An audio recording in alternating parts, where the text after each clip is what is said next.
जब मैं स्कूल से निकला, पास आउट हुआ, तो बहुत इच्छा थी कि आईआईटी में किसी में एडमिशन लूँगा, नहीं तो एक सपना था कि डिफेंस फोर्सेस ज्वाइन करूँगा। मैंने एनडीए का एग्ज़ाम क्लियर किया, मेडिकल्स सब हो गया। उसके बाद फाइनली मेडिकल्स का जो रिज़ल्ट आया वो ये था कि मेरे हाथ में ज़्यादा पसीने आते हैं, सो हाइपर हाइड्रोसिस की वजह से उन्होंने रिजेक्ट कर दिया। I could not get through it. फिर दूसरा सपना था कि फ़िज़िक्स पढ़ना है और सेंट स्टीफेंस कॉलेज में एडमिशन मिल गया।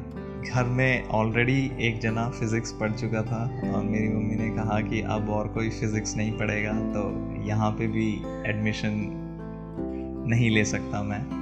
लास्ट ऑप्शन कुछ करने के लिए चारा नहीं था, तो मैंने सोचा अब जो एग्ज़ाम दिया है इंजीनियरिंग का, वो उसमें जहाँ पे एडमिशन मिला वो एक ऐसा इंजीनियरिंग कॉलेज जिसके बारे में कोई जानता नहीं, कहीं दूर दराज रिमोट कॉर्नर में एक कॉलेज है और मेरा मन बिल्कुल भी नहीं था वहाँ पे। ऐसा कोर्स भी चुन लिया जो सभी लोग कर रहे थे, वही मैंने भी चुन लिया। एक गुस्सा मन में था हमेशा कि मुझे कहाँ पे डाल दिया, यहाँ पे नहीं होना चाहिए था। हमारे इंजीनियरिंग कोर्स का एक रिक्वायरमेंट ये होता था कि हमें कुछ समय एक इंडस्ट्रियल ट्रेनिंग का समय बिताना है, तो उसके सिलसिले में मैं दिल्ली में आया। For 1 month I stayed somewhere and that was 1 month in my life that I spent with one person. His name is Daniel Vivi. He was the guy who I have seen to be the most happiest person around. इतना खुश और इतना संतुष्ट एक व्यक्ति कैसे हो सकता है?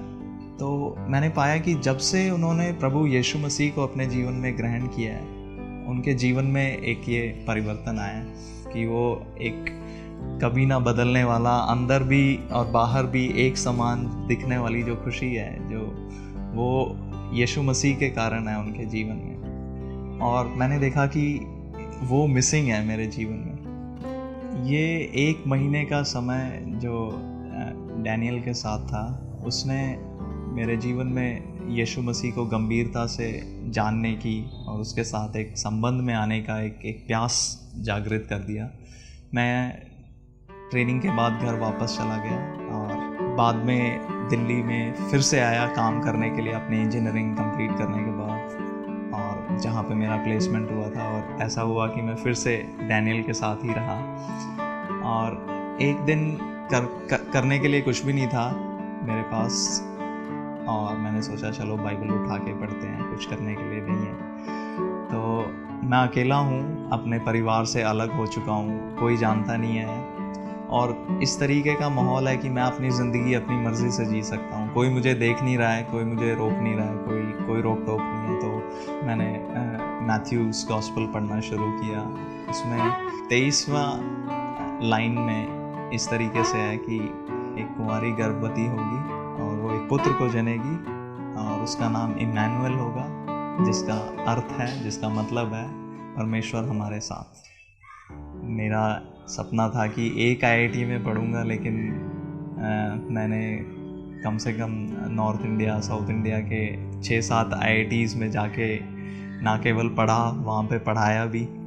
ऐसे एनवायरनमेंट में काम करने का मौका मिला जो कि 100 गुना अधिक था जो मैंने सपने में सोचा था, उससे भी 100 गुना ज़्यादा था। तो ये सब एक सपने थे जो मैंने शायद किसी को बताए भी नहीं थे या बस मन में ख्याल था, लेकिन उन सब को परमेश्वर ने इस तरीके से पूरा किया जो मेरी सोच से भी परे था। मैं 4 साल से विवाहित हूँ। My wife Phoebe and Ezra मेरा 2 साल का लड़का मेरे साथ है।